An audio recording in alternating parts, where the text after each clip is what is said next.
tipo penal. La estafa es un delito contemplado en nuestro Código Procesal Penal.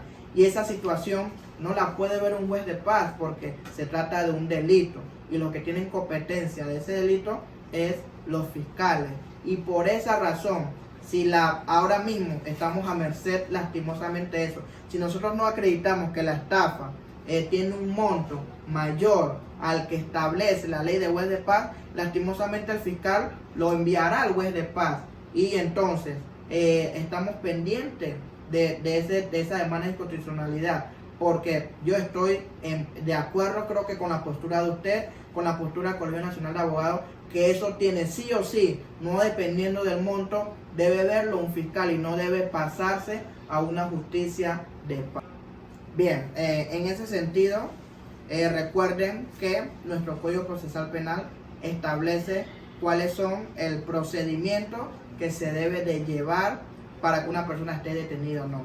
Entiendo que si esa persona está detenida es porque se realizó audiencia de imputación, se realizó audiencia de medidas cautelares y en esa audiencia de medidas cautelares un juez de garantías determinó su detención, si estamos hablando que es un proceso del sistema penal acusatorio. En este sentido, la respuesta es sí podría estar. Si un juez de garantía estableció una detención provisional, sí puede estar detenida. En este sentido ya le corresponde a la defensa probar esa teoría del caso, que no era para consumo, porque ¿qué establece el Código Penal? Que si una persona posee droga en circunstancias que determinen que no es para su consumo, será sancionada como posesión agravada de 8 a 12 años. ¿Qué sucede? ¿Cómo se determina la venta? ¿Cómo se determina el consumo? Si esas sustancias estaban fraccionadas, si esas sustancias estaban divididas. En este sentido, el Ministerio Público siempre va a estimar lo más grave. El Ministerio Público, lógicamente, va a estimar o va a calificar que se trata de una posesión agravada y que no es para consumo. Hay que ver de igual forma el peso de esa sustancia, porque esos son elementos que nos van a ayudar a determinar si es para consumo o no. Y por esa razón, sí una persona puede estar detenida siempre y cuando se cumplan con el procedimiento legal. ¿Y cuál es el procedimiento legal? Que se haya hecho una audiencia de imputación, se haya realizado una audiencia de medidas cautelares y un juez haya determinado la detención provisional de esa persona mientras dure la investigación. ¿Qué debemos de solicitar en una audiencia de afectación de derechos? Saludos doctor Domínguez. Bien, en este sentido, una audiencia de afectación de derechos tiene muchos escenarios. ¿Qué sucede? Cuando consideramos que se afecta un derecho o una garantía fundamental, como puse algunos ejemplos anteriormente, cuando consideramos que no se está cumpliendo con el tiempo razonable o que se está dilatando un proceso, podemos decir, hey, aquí hay una afectación de derechos. Y como le dije, en ese momento utilizamos el artículo 15 del Código Procesal Penal, justicia en tiempo razonable. Otra afectación de derechos que nosotros podamos pedir va dependiendo de estos artículos. Como le dije, también el artículo 10, que es el derecho a la defensa. Una vez el Ministerio Público no quería que nosotros pudiéramos acreditarnos como querellantes.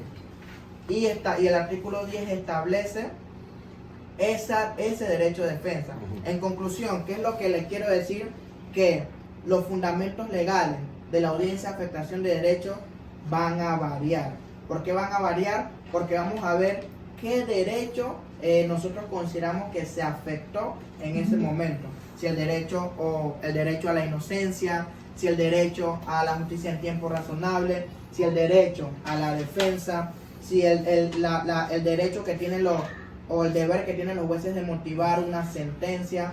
O sea, esas son las aristas que nosotros vamos a pretender y vamos a atacarla con afectación de derechos. Recuerden que esto puede pasar por cualquier afectación que tú consideres. Incluso hay veces que hay bienes que el Ministerio Público no quiere darle a la persona y en base a eso se solicita una afectación de derechos, y por lo cual esto va a ser bastante amplio. No hay un artículo, antes o iniciando el sistema penal acusatorio, pensábamos que había un artículo como tal que decía, este es tu fundamento para solicitar una desafectación de derechos. No. si tú consideras que X o Y derecho se le fue se le fue negado a tu representado, entonces en ese momento tú vas, en base a ese artículo, solicitar alguna audiencia de afectación de derechos. Otra cosa, el artículo establece que hay igualdad procesal de las partes. Hay veces el Ministerio Público, tú presentas elementos de convicción, elementos probatorios, y te dicen, no, lo rechazamos. El sistema penal acusatorio, el Código Procesal Penal, no le da la facultad al Ministerio Público de rechazar pruebas.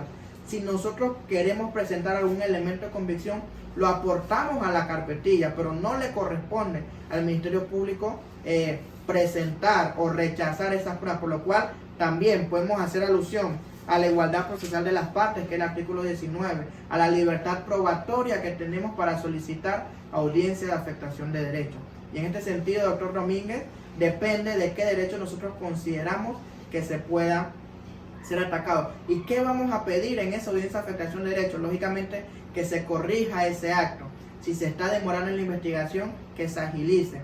Si no se quiere recibir alguna prueba, lógicamente, como le dije, quizás el juez no va a obligar al fiscal, o le va a decir, acepta la prueba, o en buen panameño, apúrate con la investigación, no, pero lo va a exhortar en base a la facultad procesal que él tiene de ejercer la acción penal, a que la realice sin dilaciones y lógicamente sin violaciones a las garantías y derechos fundamentales, por lo cual siempre se va a pedir que se corrija el acto que consideramos se violó o se infringió.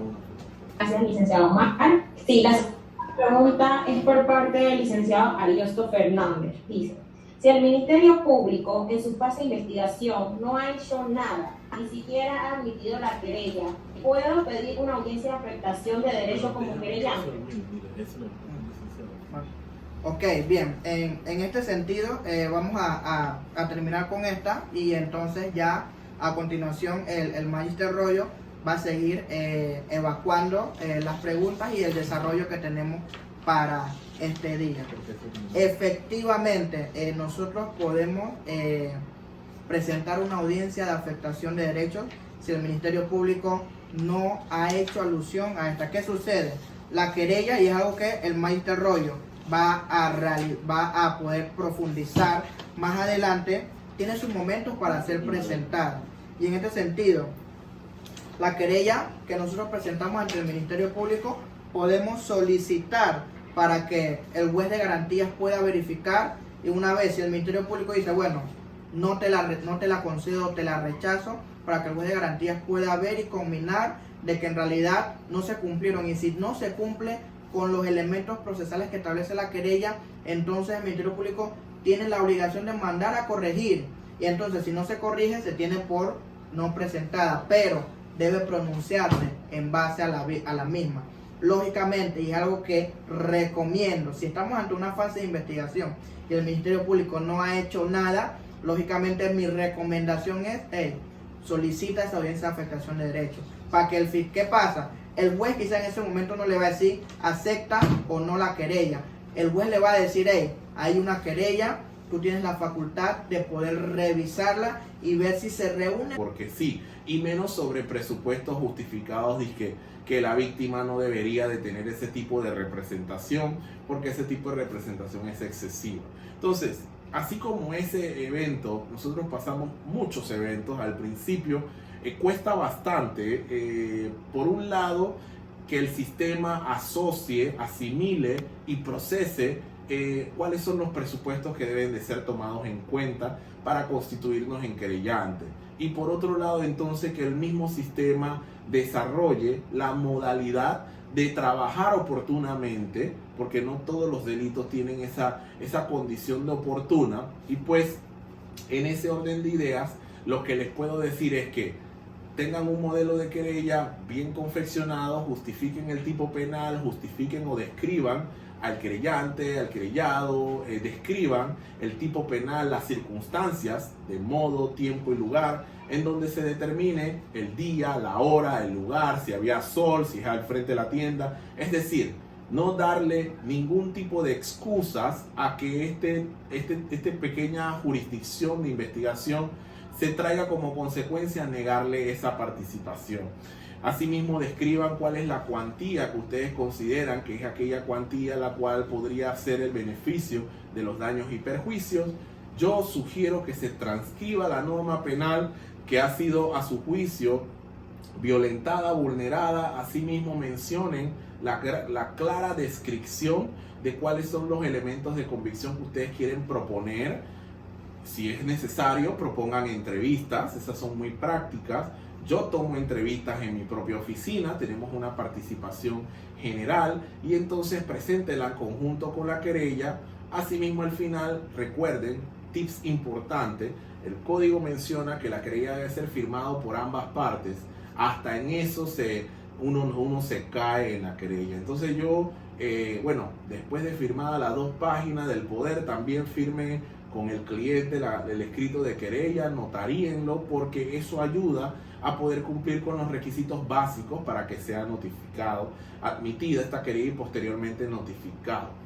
En ese orden de ideas, una vez eso ocurre, se presume que el Ministerio Público tiene que admitir la querella por medio de una resolución dictando y disponiendo cuáles son los elementos que ellos consideran que se cumplen pues como requisitos, y en esos elementos entendidos cómo es que se va a desarrollar esa admisibilidad.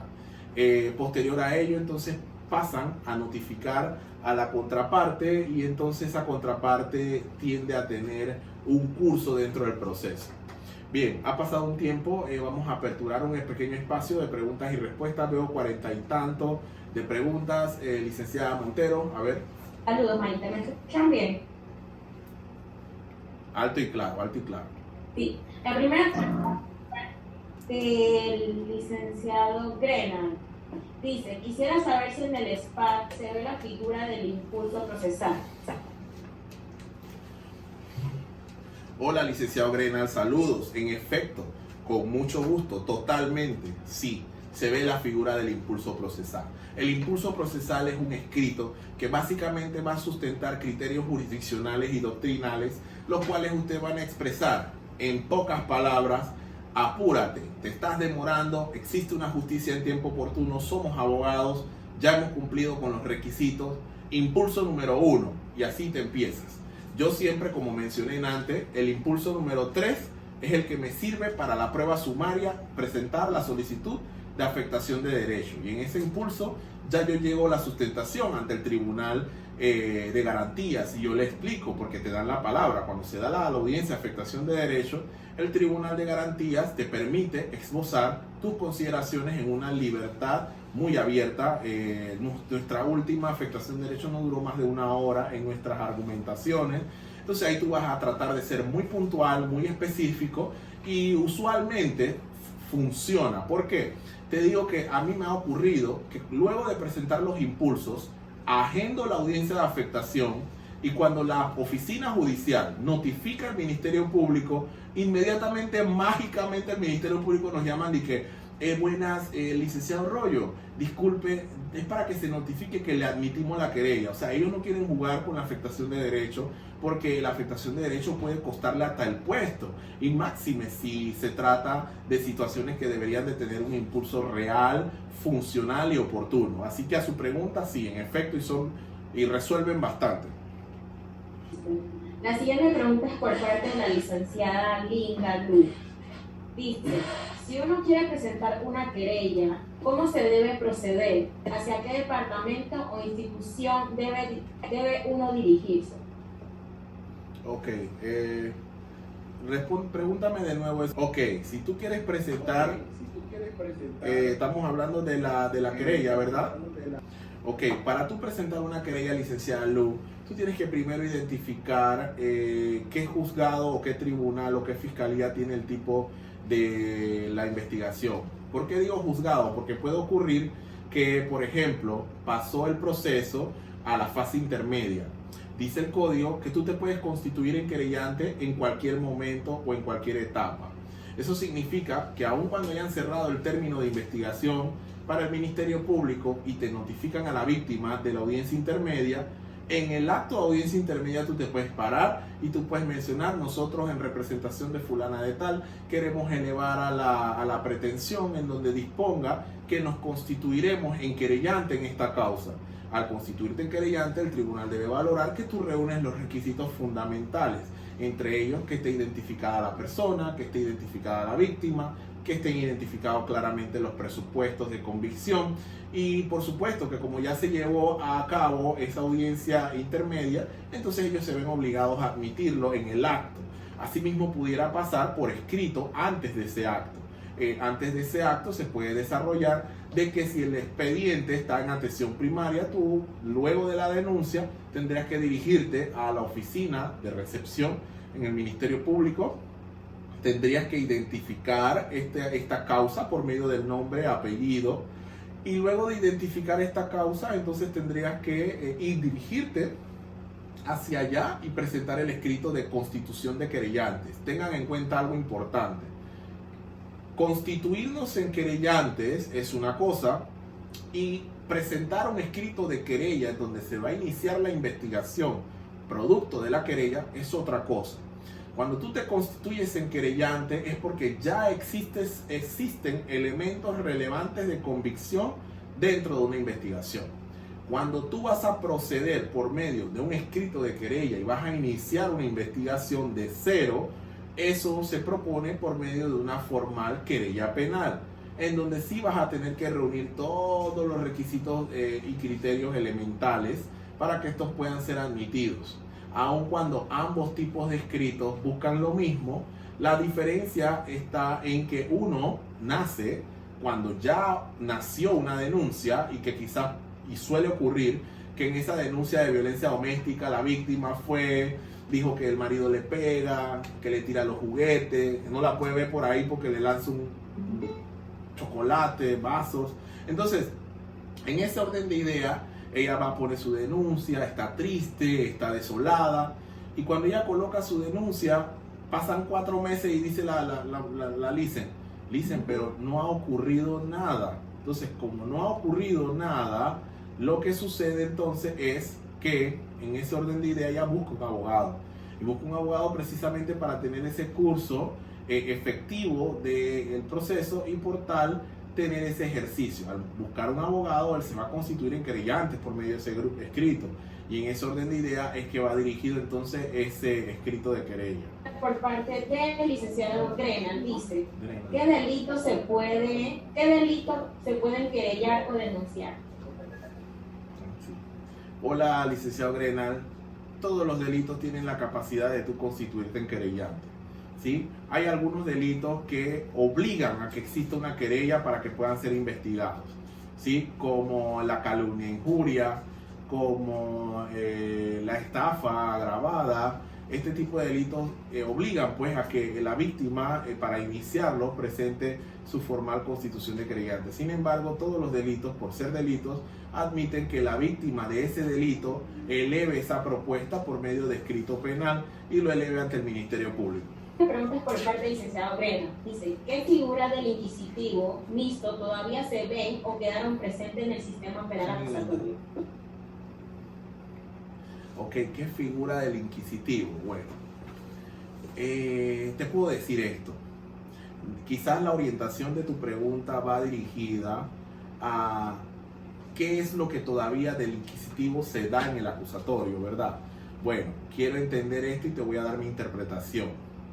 Puede ser que sean las medidas cautelares, que aun cuando ya el Ministerio Público no tiene esa participación, hay muchos jueces de garantías que ya están trabajando como en comunidad con el Ministerio Público. Es decir, el Ministerio Público eleva una causa, por decir, 200 kilos de cocaína, y llega un juez nuevo que no maneje las condiciones de garantía, y este juez nuevo entonces impone inmediatamente una medida cautelar, digas lo que digas. Entonces nos ha ocurrido que hemos ido a la instancia superior, que es al Tribunal de Apelaciones, y hemos esbozado pues por principio de que en una de las equivocaciones que comete el juez natural o el juez inicial de la causa eran que mencionó contenido como acusatorio, por decir algo, en donde decía: tú eres el responsable, el Ministerio Público ha presentado todas las pruebas aquí, por lo tanto, si fuera por mí, yo te condenaría de una vez, pero tengo que seguir un procedimiento. Ese tipo de argumentaciones o alegaciones son contraproducentes y son violatorias de debido proceso y de garantías fundamentales, y en ese caso en particular nosotros cuando lo elevamos al Tribunal Superior de Apelaciones, el Tribunal Superior de Apelaciones no solo nos da la razón y revoca la detención, sino que también le hace un llamado de atención al juez natural, explicándole que su participación como juez natural debe ceñirse exclusivamente a garantizar el debido proceso. Y existe una cuestión que se llama presunción de inocencia, y esa presunción de inocencia tiene que ser debidamente respetada. Claro, hay una dualidad. En el mundo real vivimos en un mundo en donde lo virtual condena ya a la persona hasta antes de. Sin embargo, en la participación de cada juez hay que saber identificar esos elementos para poder entonces elevarlo a esos criterios. A mi juicio está esa parte, la parte de la detención. Si tú no eres un buen abogado, si tú no estás bien preparado en consideraciones importantes como el modo, tiempo y lugar, te va a costar bastante y vas a tener que pelear no solo con la fiscalía, sino también con el juez de garantías. Vas a tener que esbozar criterios y consideraciones que vayan más allá de la realidad procesal, que es lo que debería ser el esfuerzo. Entonces creo que eso todavía no ha cambiado, del mucho cambio de los roles, pero creo que esa parte en donde el chip que debe estar incorporado en el tribunal, creo que ese chip todavía no se ha sacado del todo y se viene todavía con esa secuela, ¿no? Sin embargo, corresponde pues a los entendidos en esta materia hacer uso de todos esos medios y de todos esos mecanismos con el propósito de que esto puedan pues desarrollar cada participación y evitar pues que se estén dando este tipo de situaciones. López y dice, cuando hablamos de firmas de ambas partes, en el sentido de la elaboración de la querella, se refiere al cliente y al abogado.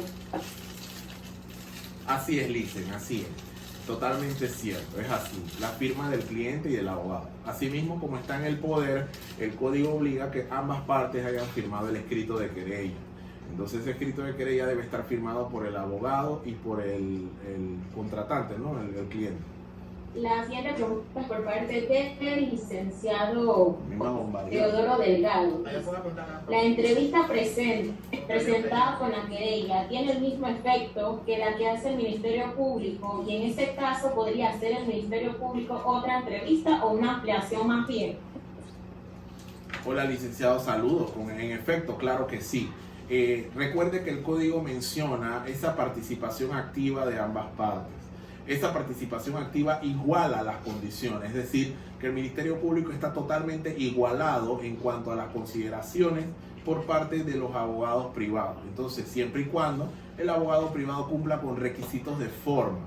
Les voy a mencionar, para nuestras entrevistas en nuestra oficina, nosotros redactamos con una serie de formalidades, entre ellas, para ser muy específico, se describe el nombre completo de la persona, el número de cédula, los padres de la persona, los nombres de ambos, si están fallecidos o no, la condición conyugal de la persona, si está casada, unida, se le pone de presente el artículo del falso testimonio, se le presenta pues la primera pregunta usual, que es para saber cuál es el propósito de la presencia en el despacho.